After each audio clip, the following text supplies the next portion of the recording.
সবাই চলে গেল, কিন্তু হুইলচেয়ারে থাকা এক সাংবাদিকের সামনে থেমে গেলেন মেসি। বিশ্বকাপের রোমাঞ্চকর জয়ের পর ভাইরাল হয়েছে লিওনেল মেসির এক মানবিক মুহূর্ত।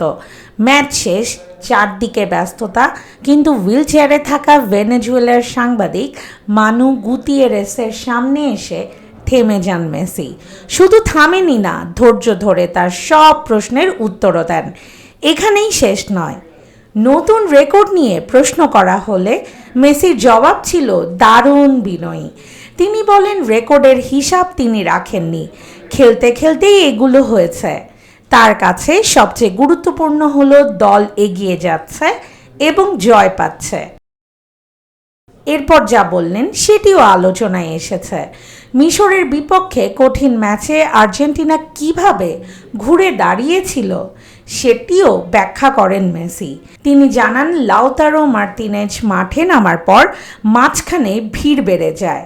তখন ডান পাশে ফাঁকা জায়গা খুঁজে পান তিনি, আর সেখান থেকেই দলকে গোল ফিরিয়ে দিতে সক্ষম হন।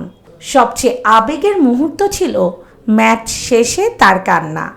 মেসি জানান, 2-0 গোলে পিছিয়ে পড়ার পর পরিস্থিতি ছিল খুব কঠিন, কিন্তু দল বিশ্বাস হারায়নি। শেষ বাঁশি বাজার পর সেই কান্না ছিল চাপ থেকে মুক্তির অনুভূতি, কারণ তারা এই বিশ্বকাপে আরও অনেক দূর যেতে চায়। মিশরের বিপক্ষে জয়ের পর মাঠের বাইরেও মানবিক আচরণে সবার মন জয় করেছেন লিওনেল মেসি। হুইলচেয়ারে থাকা এক সাংবাদিকের জন্য থেমে সাক্ষাৎকার দেওয়ার ঘটনাটি এখন সামাজিক মাধ্যমে প্রশংসিত হচ্ছে। আপনার মত কি? কমেন্টে জানান।